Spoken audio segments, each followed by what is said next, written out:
Hi, my name is Sandy Ewing and welcome to Thursday's Child. We have not done a video for a few weeks, and one of the reasons is that I was on a volunteer leadership trip to Washington D.C.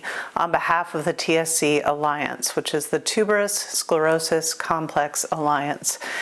They do research, they fund research, they do advocacy for families with loved ones who have tuberous sclerosis. And so the job of the volunteer leaders in each state is to do outreach, advocacy, do fundraising walks, and once a year show up at DC and do our March on the Hill. So what is March on the Hill? It is an advocacy trip going to talk to congresspeople in the Senate and the House to advocate for funding for what is called the TSCRP, which is the TSC Research Program. It is funded traditionally under the Department of Defense. Now, you might be asking why? Why would the Department of Defense fund a medical research program? The answer to that is that TSC is a linchpin disease. So research into TSC yields benefits and breakthroughs for other diseases and conditions. So it's yielded breakthroughs for Parkinson's, for autism, for epilepsy, for different types of cancers, including prostate cancer most recently. It also yields breakthroughs, obviously, for the TSC community. In Richard's case, funding for research through the TSCRP led directly to the introduction to the market of a drug called Afinitor. Afinitor was originally a drug solely used for chemotherapy patients. But what was discovered was that when there were TSC patients with the need for that drug for chemotherapy, they also found an unexpected benefit in tumor shrinkage in other areas of the body that weren't being targeted. Specifically, it seems to control the growth of certain brain tumors and also of kidney tumors. So in Richard's case, he has both of those. His brain tumors are static, having calcified when he was very small, but his kidney tumors were growing. What used to happen with people with TSC is that the kidney tumors would grow to such a point that the kidney functioning was impaired and they had to be put on the transplant list.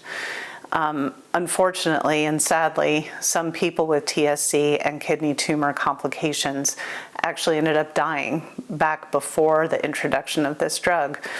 In Richard's case, he's been on this drug now for about 11 years, and it has successfully shrunk and controlled further growth of the tumors in his kidneys. So that gives you an idea of why this is important. By the way, one other thing I didn't mention is that the TSCRP has also yielded insights for the military into traumatic brain injuries for its personnel.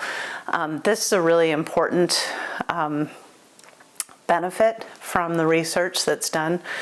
So I'm telling you all this to give you a backdrop of what we were trying to advocate for and fight for on the Hill.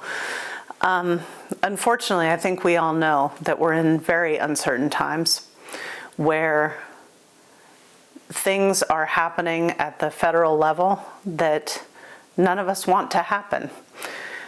Cuts are being made in sort of a blunt force fashion, which tends to cut things that really shouldn't be, okay? So this program was only $8 million, but it was $8 million that had a lot of multiplier effect. So $8 million from the DoD allocation, then leveraged funding from NIH, which leveraged funding from the TSC Alliance, which usually puts in somewhere between 20 and 22 million from the funds that we raise in our fundraising walks and other donor groups that donate money to the TSC Alliance. So we talked to our different state representatives, our House representatives and our senators, or their staff more accurately. We thought that it had gone well, actually. We had gotten a lot of commitment to sign the Dear Colleague letter that goes out trying to encourage colleagues to support this medical research program. Last year, in fact, we got 185 members of the House to sign this Dear Colleague letter because, quite frankly, a medical research program like the TSCRP is a home run. It's a no-lose situation for any senator or congressperson to sign on to it because it is something that impacts people and families no matter what their political stripe. It doesn't matter. People get diseases, people get conditions, people have the need for this type of medical research to create cures, to create therapeutic interventions that help with managing those conditions, right? Unfortunately, I came home to an email from the TSC Alliance, which is staffed by an amazing group of professionals. And they said that unfortunately, Congress voted to pass the continuing resolution for FY25 budget, which included a massive cut to all medical research programs. I think somewhere over 50% of medical research programs were eliminated, including the TSCRP. So we're not going to let this beat us, right? We're still going to look for funding, but unfortunately, there will be no allocation this year. We're still hopeful that FY26 might produce different results, and you can bet that I'm going to be back in Washington, D.C. advocating for this next year as well, along with all of the amazing leader volunteers from Tennessee and other states around the United States. But I thought it was important to let you all know about this. One of the things about having a child with any type of genetic condition or disability, intellectual disability or whatever, is that sometimes you have to put on your advocacy hat. Actually, almost every day you have to put on your advocacy hat. The advocacy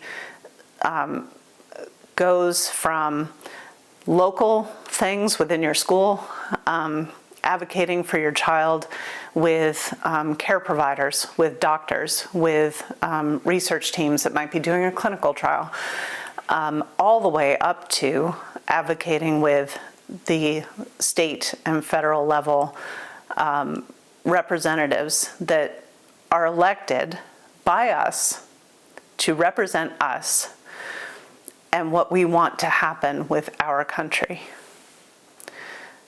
So I think all of us need to remember that, to never forget that this is our country and these are our duly elected representatives. They work for us. So I'm hoping for a better outcome next year. Thanks. If you want, please like and subscribe and come along with us for the journey. We promise to do more frequent videos. It's just been kind of a slightly bumpy month. Thanks.